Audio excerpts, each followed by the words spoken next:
بسم الله الرحمن الرحيم. الحمد لله والصلاة والسلام على رسول الله وعلى آله وصحبه ومن والاه.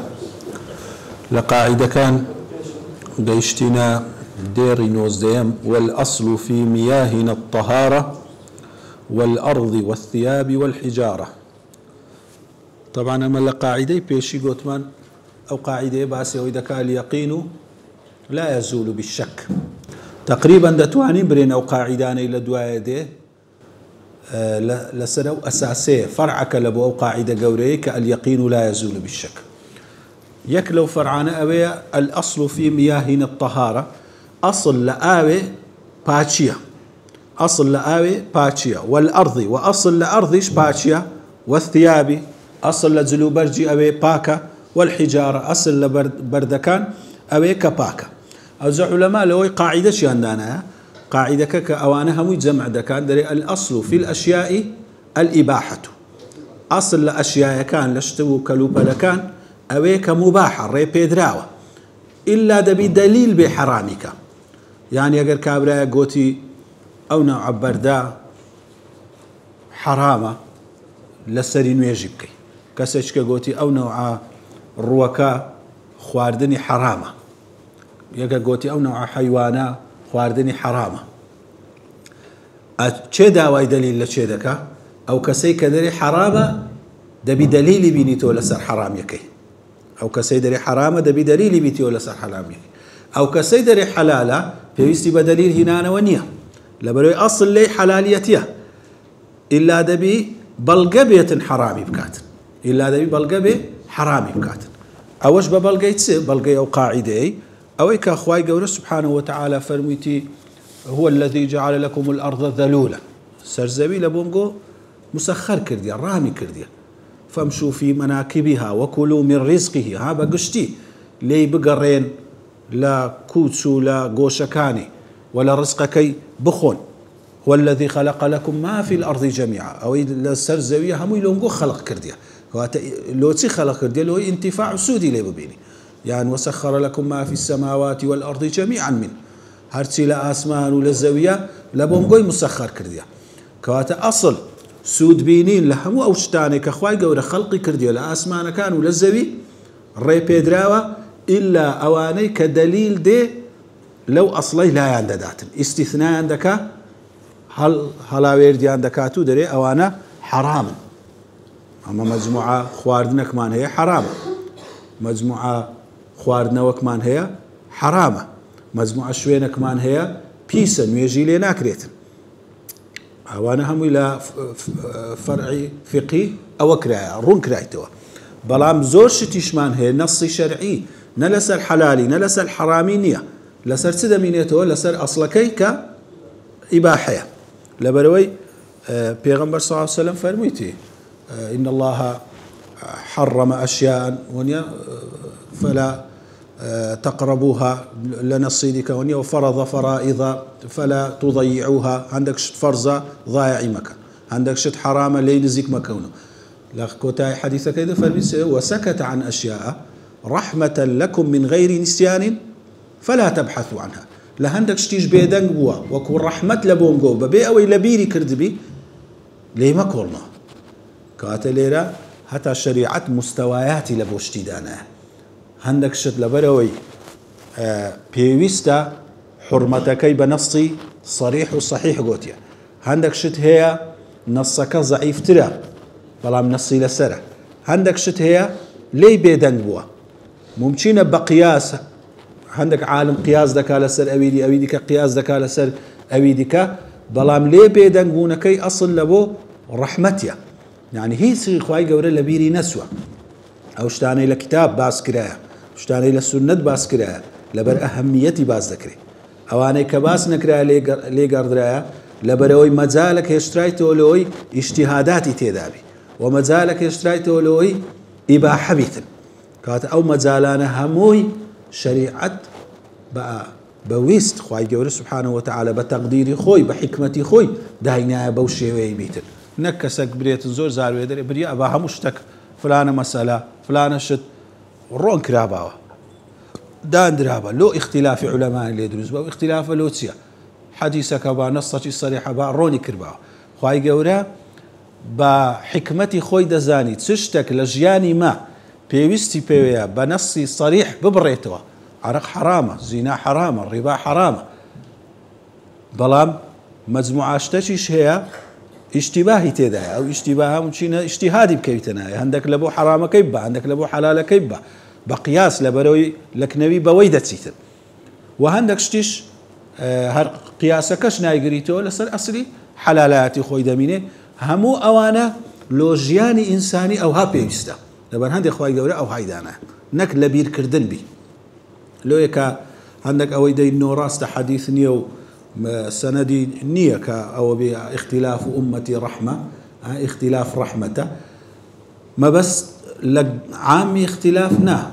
بلام او مزاليك وسكت لكم عن اشياء بنص او حديثيك الصحيح هذا فمن رحمه لكم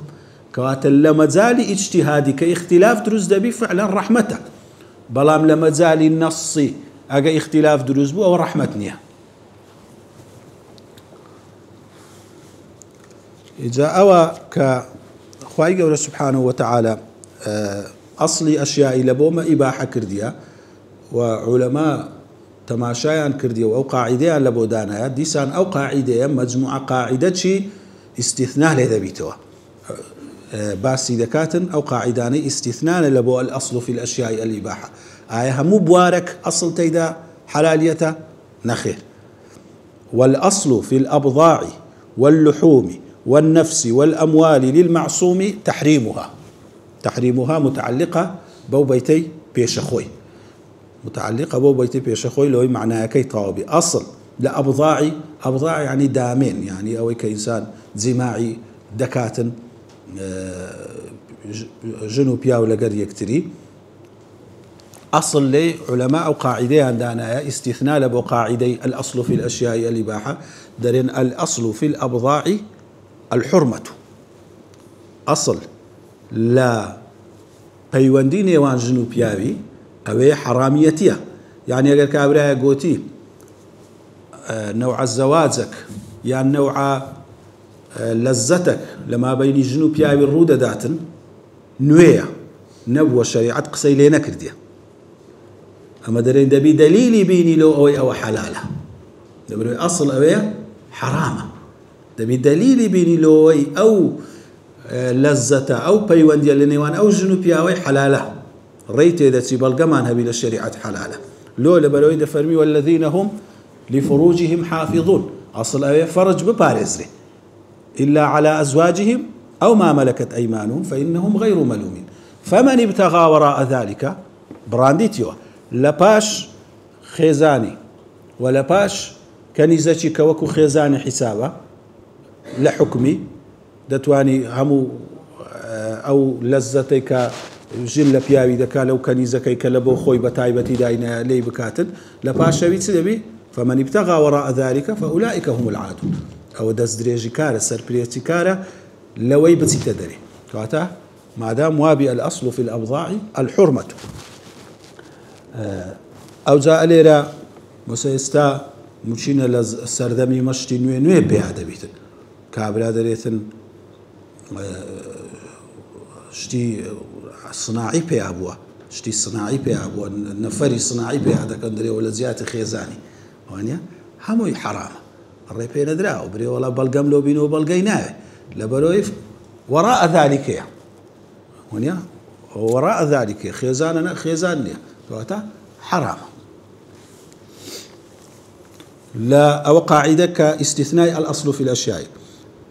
أوش عندك علماء قوتيتيان الأصل في اللحوم الحرمة أصل لقوشت كان حراميتها أصل لقوشتي حراميتها لبروي دبي نص هبيت لسروي لو مع حلالك طبعا لسر الأصل في الأشياء الإباحة عندك علماء هنا الشاس الرأيان لقر جمهورنية درين الأصل في الأشياء الحرمة أوان بلقيان سيا أو أكو أمانة تشعين باسكين درين هرش تشيتو بكي لجياني خود تصرف لملك خواي سبحانه وتعالى تبخوت ملك خواي أو دار وبرد ونبات وهرسي تدا ملك خواي تصرف إيش لملك غير ببي إذن نابي كهذا بإذن بدالوي أو شتي بخوي دەبی ئیزنت بدالەوەی ئەو ئیشەی بکەی بەڵام ئەو زەعیفە لۆ لەبەرەوەی ئیزنەکەی دایە مادام قوتي وسخر لكم ما في السماوات والأرض جميعا منه والذي جعل لكم الأرض ذلولا إذن عام كيدايا إذن عام كيدايا باشان لا إذن عام كي لا شيء نص هبو لو إذن بدر بدرين كاكا أو شيء أنا لا إذن عام كي بدر أو قول راستك أو زل لحومش أو اختلاف دروز دبي قول أصحك والله أعلم أويك للحومش الأصل فيه الحلة أصل لي أويك حلالة لولا بالإخوة يقول فرمي وقد فصل لكم ما حرم عليكم أو اشتمال لو رون كردينو كحرامة نيك فرمو أوي لو تان حلالة ما دام أصل حلاليتها أو اشتان إلى قوشتش حرام لو ما رون كردينو إن زادوا هذا استسر مسألة قياس مثلا لو نمونا لبراس لا أو يكبر صلى الله عليه وسلم فرمويتي هشتشي كلبي هبي يعني صرنوشي هبي لتيرة كان حرام كده أو زلو حيوانانا زاروي حيوان هي بيقدي دسيتن قياس ذكرت السيقدي مثلا صقو برازي آوي هي لا آويش حرام كده بقياس لسلوي لبرية تدري مثلا بيغمبر صلى الله عليه وسلم بعام نهي كردي لا قوشتي الجلالة يعني أوي خواردني بيس لسه خواردني بيس دجيتن مثلا هتا مريشكك أنا هتا استمريشكك بس شتي بيسي بده قوشتك بيس دبي قوشتك بيس دبي لو وقتي نهي لك راه إلا دبي ما وشي خواردن وعلى في خايني بده يبي قوشتك أو بيتوا إذا أدي أجر حيوانك هبو هرب خوي وشي كم تيار وأنا لسه شتي بيس بوجيانك أو هابو أو حرام دبيتن بقياس للسلوانا لا مرزني أو النار خراب أجر ثابت بو قوشتكي زري هي دبيتا ويحرم عليهم الخبائث دبيتا خبائث ليرش استمسا مروا بزن هي لسر قوفتشي أو شاري دلا وريتن يعني أو آوي سياناوي شاري هار قوشتكي ماستكي شيركي همو تارو ترج دبيتن لروي صحية وفحسيش بكريتن فعلا أو صالحني لبو خواردني أو حرام دبيتن ببيدر زي ويكبوها خبيثة شتوا حرام دبيتن بلام أصل لي حلاليتي قوشتي مرو بزنو أوانا مثلا ما وش يبي لو ورينه قوشتك هذا قوري يكسر كواتا أليلا ما بس من أويا راست أمدلين أصل لي حلاليتي بس معناه شوانية بري والله هشتك هبي ما دام كتاب السنة نابي فلان حيوانين هنا يمنو حيواني دخوه عندك قواعد هي ذاك وتجي قواعدي آية قوشتكي بيسا لسا بيسي دل وري آية ترنوشي هي كلبي هي آية بحيوانة شي حرام للصنف حيوان حرام كان يعني للصنف حرام كان نيا أو أنا هرهموي تفصيلي تيدا مسالون مونة تمسح أما بالقمان نيا لسلوي كا يعني نابي تمساحي بيني تمري لا تمسح حرامة بناو بلام لبروي دتاني ما وشي لدريش بجيتن وبتواوي آوينيا وأوشا ونيا كلبي هي وقوش خوريشا زور بي علماء بحرام ياندانا معناه هو بيتن دبي أو تفصيلان إنسان آقاي ليه بيتن أصل راست لي حلالية بلام دبي آقاداري قاعدة قشتيا كانش بي أصل لباشان قاعدة شي دي كشكدبيت استثناء لبو قاعدة أول يكيك الأصل في الأشياء الإباحة الأصل في النفس والأموال الحرمة يعني النفس والأموال غير الأصل في النفس وأموال الغير الحرمة يعني نفسي كسلوكس حلال نية مالي كسلوكس حلال نية وأروها ونيشكو وعرض كسش لوكس حلال نية أصل لي حراميتيه لبرو إخوائي قول سبحانه وتعالى فرمي يا أيها الذين آمنوا لا تأكلوا أموالكم بينكم بالباطل إلا أن تكون عن تجارة عن تراض منكم ده برزامن دي بي لا تأكلوا بباطل سيبا بين رزامن دي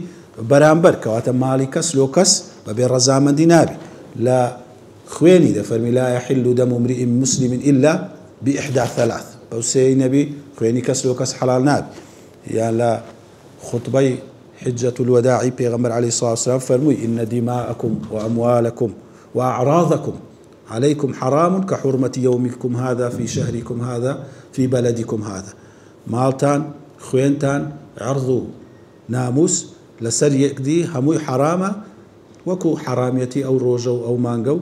أو شويني كبلد الحرامة. كاتليرا أجر أتو باركت بدسكت بنوعك لنوع كان إي بنام برد بو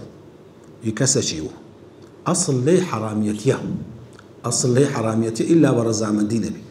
أستا مثلا كبيغمبر صلى الله عليه وسلم ريب ويدا لحديثة شي أجر كسك تشونا وباخت شي ونيا بخواردني خوي تريك خواردنك اللي بكاتو أو باختي وبخوار راسه وحديثة ما هي بس دبي بزانين أو حديثة استثناء لأصل ثم كمال غيره أما تسندان آيات حديث من هي كمال غير حرامة هند بأساني نية أجر كابرا زاني إذني ندايا أجر كابرا زاني شوري لو دروس كرديا أجر زاني وضعك ويلي هاتيا كاتي خوي بمانك بحفتا يكدو كس ريدكة قندتشي وكو ريبوار دهات استا كابرا بسفر قندكا همو جمعانيان همو روجي اوان دا آوادان دبيتن اگر بس اوان بخون همو دروتينو دبي دقريو السر أصل يعني أو استثناء ضيقة راس حديثة كمان هي بس دبي آقاما الأصل كيبي الأصل فيه الحرمة حتى خما بيما بكري احتياط بكي لا مالي غير كدشري للمعصوم واتا أو كسيك حقي لسرنية مثلا كسكي كشتيا أو معصوم نية أو بحقي خوي دا كجريتوا كسك مالية كشي داجير كرديا غصبي كرديا أو بحقي خوي مالي لي ورد جيريتوا وهنجي معصوم نية معصوم أبيك أو شتا حقي خوي بيتو إخوي بي أصل أبيك حرامة حتى يجيء الحل حتى حلالي ديتن أو زبر الزامن ديبي يعني حقا شي دكويت لاي قاضي حكم ددا ببي الشرع فافهم هداك الله ما يمل تيبقى لو قاعدانا خواي قورا هداية بدالو أو شتيكوا باز دكري بيد دقوتري إملاء تيا أبي كسك شتشي بخيني تو بسر كسشي دا مثلا زانا وقت خوي حديث يعني إملاء ذكر إملاء تيا ديان خين دو حديثانا طلبة كان ديان نسيوه طلبة كان أو حديثانا لزاري زانان دا نسيوه أو اللي لما بس أوي ما يمل أوي كا بيد دقوتريتن أوي تيبقى والأصل في عاداتنا الإباحة أصل لعاداتي أوش ديسان لسر أصل كان عادات معاملاتش ليرباسي معاملاتي بنص نكردي بلا لا سياقة كي بدر ذكري أصل لعادات معاملاتي أبيك مباحة كابرا عادتك بيدا ذبي لسردمشي ديكا أو عادة نامني زيل لدو زيل استا مثلا عندك عادتها ولا زيل باهو باكريما استا قرايا أو عادة نوي هاتيا أصل لي حلالية إلا أجر اشتك تيك بجيري لأجر أصل شي شرعي أو وقتي حرام يكدر الزبي سنك عادات بزوري ويا حكم كاني شريعتها مو وردقر زاروية دبيتا واجب زاروية دبيتا مستحب زاروية دبيتا مباح زاروية دبيتا مكروه زاروية دبيتا حرام يعني عادات لوي هي هموي وربقريثن بلام أصل لي مباحاتيا بلام بهوي هو كان شي ديكي درتشي لوي هي أو عادته حكمة شي ديكا لحكم كاني شرعي وربقريثن عادتش بتصدق قوتري هرشتك كإنسان خلق دوباري بكاتو لإعادي هاتيا والفتي بيو دقري إعادي دكاتو خلق لنا وخوي كرديتيا والفتو عادتي بيو قرتيا خواي قول سبحانه وتعالى فرمويتي أو هندك زاد بعرفي شناو دبريها وأمر بالعرف بس عرف تقريبا فرقة هي لقر عاداتي أو شتتساكانية كوا دبنا عادات زياتر باش تتساكا كان دقوتي ليه خواي قول باسي عرفي كرديا يعني اشتكل لا يخلشي بعام شتشي تزوانا وبويتا عادەتە جوان لەناو ئەو خەڵکەی بڵاویتەوە حتى يجيء صارف الإباحة حتى شتك ديتن أو إباحة لا داتن أو عادة دبيني خرابي تيدا شر تيدا دبيته هوي فساد لما بين خلشي دبيته هوي آجاوة لما بين خلشي حرامك تحقيق دبيتن أو هنجينيك أو عادة دبيته حرامياتي أو عادتك لنا خلشي بلا بيتو مثلا لبو قواسنوي عادت هي لو سونيتي بو قواسنوي ونيا كتيكالي دروز بو حرامي دروز دبي لبروشتشي هاتنايا كحرامه أجنا أصل لوي مثلا أما وكو كرد لو شويني عادتك مان هي لو سونيتي بو جن هنانو دا خوازي أو خو شريعة بيسناك بري بالجاي للسربي يكمل زال دتسي تنكسك دتسي ودا خوازي دك ودوا موعد أدري فلان جن عادة عندك نوع شتي ببرنو دوا بيا وعندك شتي ببرنو أنا مباري عاداته ولم كاتك حرامي كتناوي مثلا لقواسنا وكي تيكالي لدروز بو أو دكريت بابي حرام لمعاملاتش أصل لي إباحته بقرانا ولا بو أصلا كان مثلا لا كرينو فروشتن أصل بيها مو كرينو فروشنك حلالة إلا أو شريعة بري حرامة لا إداري دولة أصل أبي تصرفي حاكمي لو إدارة داني دولتي هم حلالة إلا بشريعة حرامي كردبي سربي تشيشي لبو ظلم ونا عدالتي ولبو خراب وفسادي أو هنجينيك حرام دبيت أجنا أورو تنظيمي هاتو تسويبو نوعي ذكاس بيني بنوع عشيري كذكات تنظيمي مثلا نياسايشي بو نوعي ذكاس بيني بنوع عشيري كذكات بشرط شيء أو ياسايا نصي لسر نبي للشريعة أموري إداري ومعاملاتي بيت بلام كاتك نصي لسر بو هنجي نصك حاكم دبي لسر عادتك لسر معاملاتك أما لباشا إذا فرمي وليس مشروعا من الأمور غير الذي في شرعنا مذكور مشروع نية لا كاروبارا كان ليرم بستي أو كاروبارانا عباداته أمور عبادات غير أويل الشرع ما باسكرايا كات الأصل في العبادات الحرمة يعني أصل العبادات أويك كإنسان ناتوانيس عبادة شيء خورا دابهيني إلا ده بنص شرعي هبي كابرا قوتي نوع نويجك هي نوع روجي قرتنك هي نوع تقربك نزرك قربانيك اشتكك وكو عبادة أنزام ددريتن جيجنيا كجيجنا عبادتك بريكا كجيجنا شي نويا ما بيا كرديا أصل لي حراميتي دبي بلقاها بيلوي أو عبادتي أتو أنزام بدي أو زالي رزار بيا اختلاف لسر وكبري تحديد مسألة كي رود ذات تبي إنسان ورد بكاتك كذا سنة وقواعد أنا وأصولي أو زاد زانيش كان وردا أو هانية لخورة بكويتناوي مثلا لون مولا هنجي يادي لدايقون بيغنبري ذكريته صلى الله عليه وسلم عاداته كأصل لي حلالي به يعني عباداته كأصل لي حرامي به اختلافك لو يرود ذات أجر كابرا بنابي مثلا وكو ججنك تماشاي بك أجر كابرا وكو عبادتك تماشاي بك بيوابي أو نايكا أو ديار بيغنبري خوشنا صلى الله عليه وسلم أو بيقومان كوكو عبادة تماشاي كرت حرام دبيتا جائز نابيتا لبروي أصل عبادة شرع داينة أجر وكو عادة تماشاي بكاتن با أما لو مانجي باسي هجرتها باسي هجرت ببي خرشي بينينو بروجي بكين كتابي توزيع كين فلاني بكين فلاني كين أصل مثلا خوشي در ببرين لسر أو مانجي لدايق بوني بيغنبري عليه الصلاة والسلام أو زي مثلا عندك أو دري أو مانجي لدايق بوني وفاتني أو هسبي وندي بحرام حلالي وني مانجا كتسيتني تحديدي مانجا كي مسألة شيء ديكيا أجا كسر لروي أهل علم وتماشى كتحديدي مانجي أجر حلال بي مانجا كت لكن محدد بي بيت حلالة أجر لكن محدد نبي بيت حرام علاقة لها هندينية سكو إمام عمر أوي قواستوا مسألة كوتي بيغنبري صلى الله عليه وسلم طبعا أو كوتي استاد أندريا زحفة شي بيكرت يا إمام عمر لو تقويم كرك كويتا وكو ياد الشمس على يديته تشيش لويدانية تشيش لويدا أجر وكو عاداتك وعلماني كمحققين العلماء هم ودرين كبزائز زندرين عادة شي زوانا لا مسألة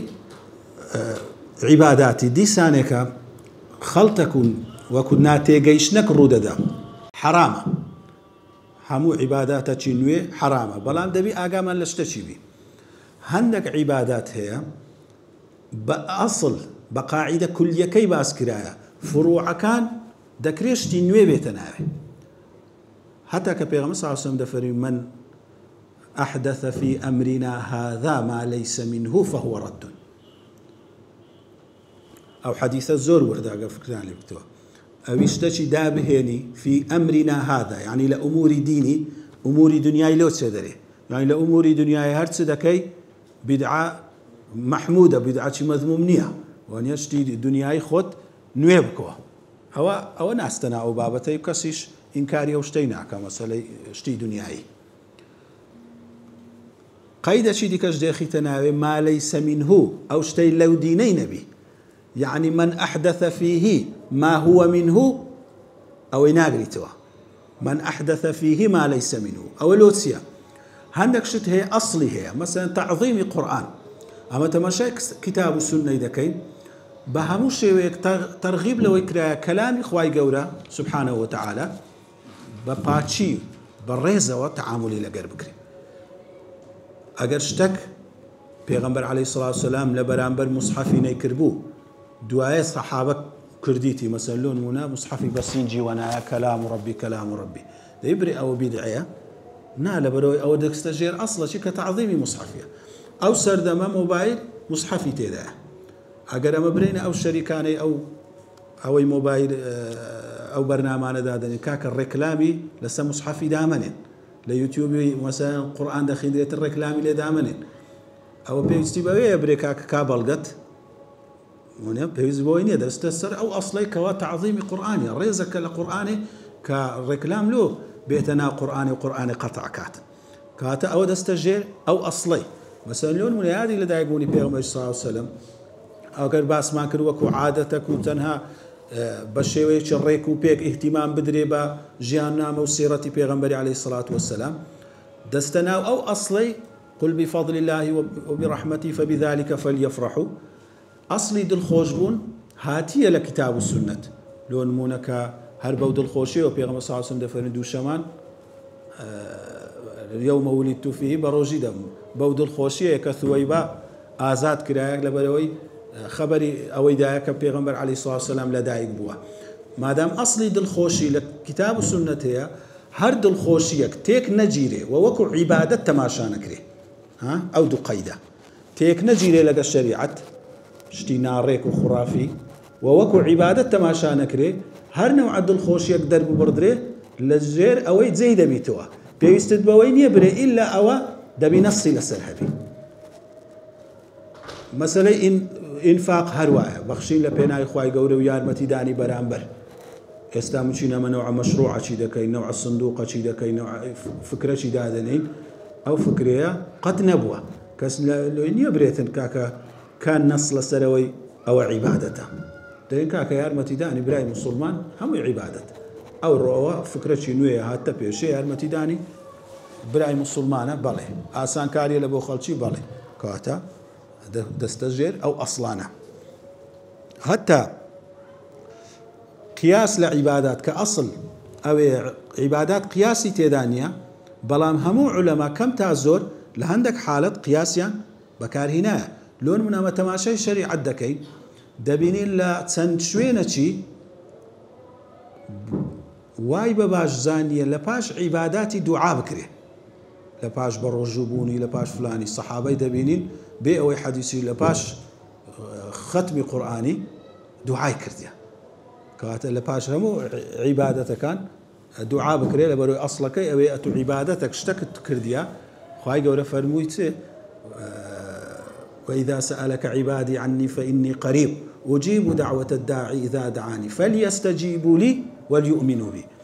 عبادة استجابي تولو خداي سبحانه وتعالى أتجوابي أمرك الدايتوا لو وقتي دكويت الجير أصلي أو آتي ما دام جوابي أو أمر الدايتوا ئەو وەختی ئەتو داوا بکەی کە نەمادەرێ ئەی خودایە من جوابی ئەو ئەمرەیتون داوە ئەتوش جوابی دوعای من بدەوە کات دەستکەویتە ژێر ئەو ئەسڵەی ناوێ برێ ئیلا دەبی سەحابە و پێغەمبەر صلی الله علیه و سلم کردبیتی لەبەرەوەی دیسان هەندێک شت هەیە کە کەتە ژێر ئەسڵ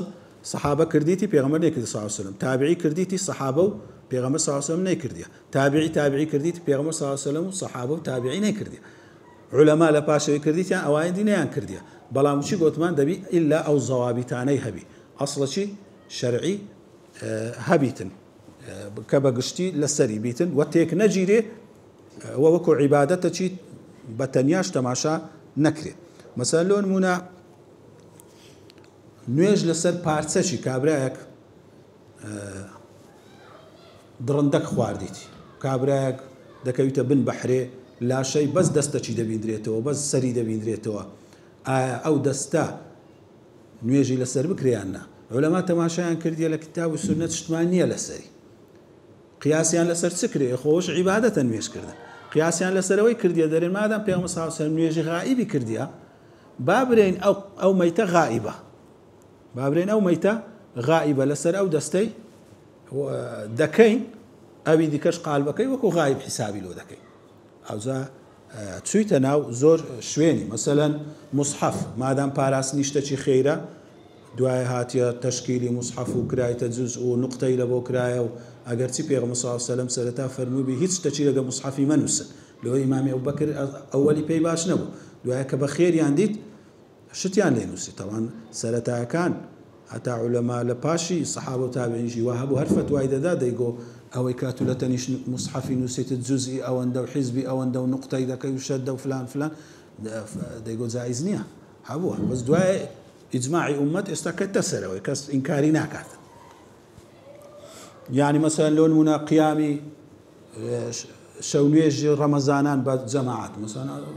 پێغەمبەر صلی الله علیه و سلم شەو نوێژی بە فەردی کردی بەڵام ئەوەی تەراویح نا لەبەرەوەی تەراویح هەندێک جار کردیتی دوایە زیندیان کردەوە بەڵام ئێستا مەسەلەن کرایتە عادەت لە حەڕەمێ شەو نوێژەکانیش ڕەمەزانان بە جەماعەت دەکەین لۆ لەبەرەوەی سونەتی دیمان دیتیە بە جەماعەت کرایە کەتە ژێرە ئەسڵەی ئایا دەبی برێ ئیلا پێغەمبەر صلی الله علیه و سلم دەبی شەو نوێژی ڕەمەزانان هەمووی بە جەماعەت کردبی لۆی ئەتو هەمووی بە جەماعەت بکەیت ئەوە دیسانێکە وەکو باسمان کرد لە هەموو مەذاهیبەکان بە شێوەک لە شێوەکان قیاسی بەکاردەین بەس ئیوا هەیە زۆر حەسر دەکات لەوەی نێزیک نەبیتەوە لە بیدعی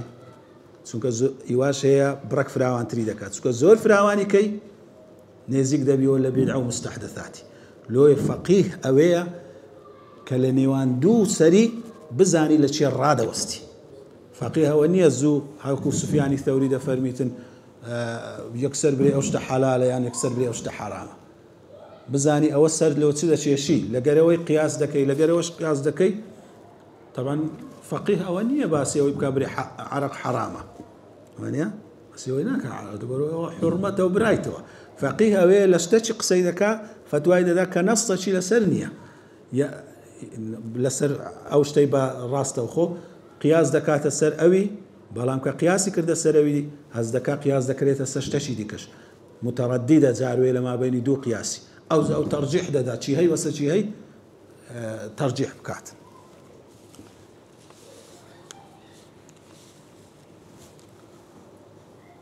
طبعا لێرە باسی ئەوەی ناکاتن مەبەستیەوە بشەرعی من قبلنا چونکە ئەوەش یەک لە ئەوە دەکەویتە ناو ئوسوڵی فقهی یەک لە مەصادری تەشریع شەرع من قبلنا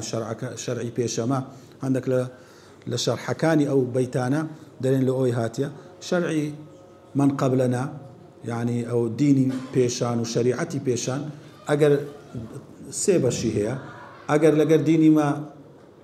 مثلا ئیقراری پێ کردبوو ئەوە دەبیتە شەریعەت لەومەش ئەگەر دینی مە ڕەفزی کردبوو ئەوە ئیتیفاقی لەسەرە کە ڕەفز دەبی ئەگەر لێی بێدەنگ بوو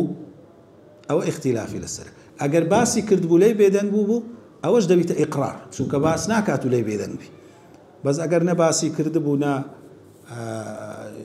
با چاکیان بە خراپە ئەوە هەندێک دەرێن وەردەگرین ئەگەر هیچ بەڵگەی دیمان نەبوو هەندێکی دەرێن وەرناگرین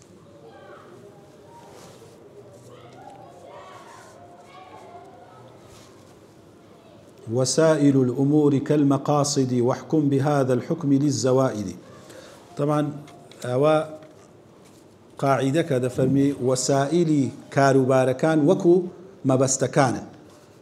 وأو حكم جبدا حكم وسائلي لبو الزوائد كان أو علماء بقاعدة تعبيريان لكرديا كذا فرمي الوسائل لها أحكام المقاصد أو قاعدة كيا وسيلة كان أمراض كان حكم تيان هي مبستكان يعني هي أجر مبستكت حرام بو وسيلة كش دبيتا حرام وسيلة حرامي حرامة وسيلة حلالي حلالة وسيلة واجبي واجب دبيتن وعندك علماء أو ها تعبيري لذا كان ما لا يتم الواجب إلا به فهو واجب هشتك واجبي بيتوا نبي دبيت واجب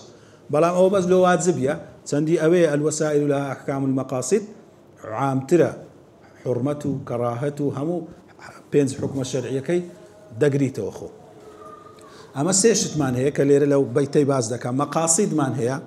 وسائل مان هي الزوائد مان هي كان عندك علماء بيدر متممات وسائل أوي لبيش عملكي بيويست لبو عملكي مثلا لو نويجي أتو بيويست بوي بتسيا أو شويني آوي ليه دسنويجي هالبقري سون لبو دسنويجي أو وسيلة أو هنگاوانا واجب دبي هتا دسي أو شويني كدسنويجي ليه هردقري أو وسيلة خودي دسنويجي كي لبروي نصي لسر لوسيلة توي تدري سكو بخوي نص كي لسر نويجك أو مقصدك يا وانيا لباشان توشي قرانا ويدا بلو شويني خود بنات ساري أو بيدرين زوائد متمم يعني مثلا لون مونا كابرا دريد اسمع حجي تونا حج تأكيد هاتنا وشي تيدا يا أخوات مارو همش تدليريا وسيلك أوي بتسي لو حزي واجب وسيلك واجب دبي لو حزي سنة وسيلك شد دبي السنة سونك مقصدك شلوي واجبة قرانا وش الدبيت متمم عينا لتسونوا لهاتنوي خير دقاتي وكل حديث بيغمبري هاتي صلى الله عليه وسلم يعني ما دام لو واجبي تسوي نقبس تسونك وسيلك زائدكش متممك او توابدك ابيش هردبيتا اجر باداش لبو او كسي او جات سنمونه هي لسرويكا براسي او زور مهمه مثلا كابرا لو دسنويجي اوي بس با بارا بدز دكاي بكرين واجب دبي لسري بكريتن خو او كرين واجب نيه وكو اصل بلام لو دسنويجي دبيتا واجب كابرا تري بفروشي ميوشي بفروشي بكسشي كذا زاني او كسا ديكاتا عرق حرام دبي لما تبغى وسيلي حرامكي اگر تاكيد بزاني له عرقيتي وسيلي حرامي دبيتا حرام وسيلي سنتي سنته كريني بون لو يبوني خود خوشكي او كرينا دبيتا السنه لبرو يبون خوش كدنكا سنته اذا لو سردمي اقام او شي حصري تماشا بكي همو او هو كاراني لبو نصرتي ديني خواي قورا لبو دعوه بانقواس بيويستن اقل واجب دبيتا واجب مثلا بيويست واجب مسلمانان عمل بكن لبو سرخصني ديني خواي قورا عمليش بفردي هر يشي لا شي عمل بكاتن دزانك زيب زين ابي مقصدك مقصدي نصرتي ديني خواي قورا بوي زيب زيد بي هر كسي بتنيش كان كاتت جماعه واجب دبي اگر جماعي قشتي هم مسلمانان نبوي بجيري اوي متيسيره وبردستا واجب دبيتن انسان او اندي بردستي بيتن اصلي جماعه وسيله ما دام لبو مقصد شيء واجب دبيت واجب او جا هولدان لبو نصرتي ديني خواي قوريان وسائل لبو بدعوه وبانقوازي جاروي او وسائل لشوينه شي وها بيويست او وسائل اعلامي كدعوه لبو يبقى خلقانه شي دبيت واجب جاروي دبيت مستحب وسيله لبو نصرتي ديني خواي قوري لبو او امتا قوتي بيابيتو برامبر باهلي كفر راوستيتو بتوان دفاع لو خاشي خوي بكاتن لفيربوني تكنولوجياي نوي لفيربوني وسائل نوي كبيوستا مسيستا فيربوني وسيلي نوي دفاع كردن لا ولاتي لو تكو شيوازي نوي واجب دبيت لسر مسلمانان حتى بيوستي فرض الكفايه يعني حتى كفايه دبي هسه كفايتني او